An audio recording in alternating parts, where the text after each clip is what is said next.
কালকেও দেখছি Australia settle হয়েছে। এখন সে বিয়ে করেছে কিনা আমি জানি না, তবে আমি আগের হাজবেন্ড সম্পর্কে জানি। আচ্ছা, তাহলে আরেকটু ঘুরিয়ে প্রশ্ন করলে আপনি হয়তো আমার উত্তরটা দিতে আর একটু সহজ হবে।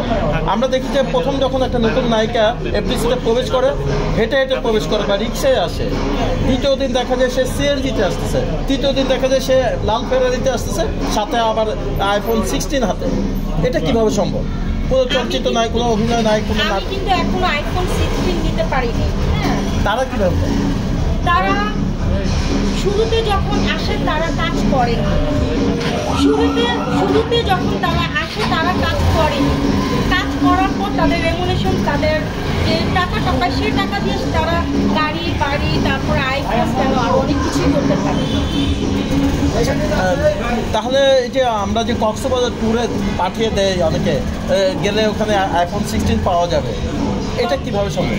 আপনারা কি ওপেন দেখেছেন কোনো নায়িকা কক্সবাজার ট্যুরে গিয়েছে নাকি শুটিংয়ে গিয়েছে?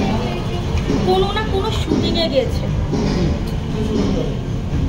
দেখা যায় সেই ছবি আর মুক্তিই পায়নি, সেই ছবি আর মুক্তিই পায়নি। সেই ছবি অনেক সময় অনেক টেকনিশিয়ান কারণে ছবি মুক্তি পাওয়া যায় না। অনেক সময় দেখা গেছে প্রডিউসার ইনভেস্ট করেছে, তো অর্ধেক হাফ ডান করার পর তার ইন্টারেস্ট তখন আর করছে না, পুরোপুরি ছবিটা তখন করা হয় না বলে মুক্তি পায়। ছবিতে কামব্যাক করবেন কবে? আপনি কবে ফিরবেন? কবে আমাকে আমি আপডেট কবে করব? না ফিরবেন কবে? চলচ্চিত্র কবে? সিনেমায় ফিরবো কবে? এখন সিনেমা কিন্তু হাতে গোনা কয়েকজনের হাতে, হাতে গোনা একদম কয়েকজনের হাতে। এবং যদি গণহারে সিনেমা মুক্তিও হয়, গণহারে কিন্তু এটা সুপার শুধুমাত্র সিনেমাটাই হিট হচ্ছে। এবং কি আমাদের আপা বুদ্ধি আপার সিনেমা কিন্তু তেমন ব্যবসা সাফল্য হচ্ছে না। সো আমি যদি আমার এরকম আমার মনের মতো আমার ক্যারেক্টার পাই অবশ্যই করবো।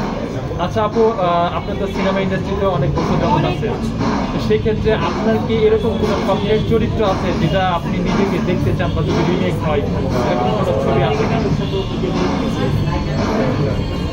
আমার স্বপ্নের চরিত্র ছিল, সেগুলো আমি করে ফেলেছি। এখন আমার লাস্ট সিনেমা ছিল অনুদানের বেলাল আহমেদ স্যারের, উনি এখন আমাদের মাঝে নেই, অনেক উনি ডিরেক্টর ছিলেন।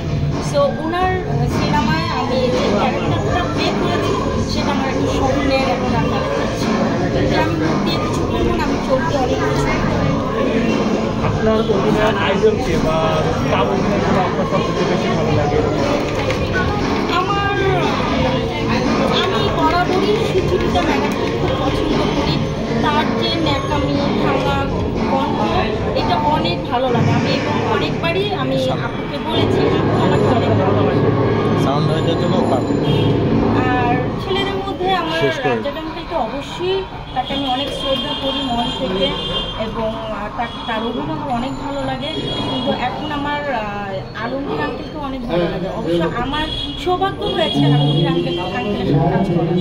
আপনাদের সমসাময়িক রাজ্জাক স্যার বা সুচিত্রা ম্যাডামের পরবর্তী জেনারেশনগুলোতে শাবনূর আপুর অনেক ফ্যান আমি শাবনূর আপুকে অনেক পছন্দ করি, এবং শাবনূর আপু আমাকে অনেক আদর করে। Thank you.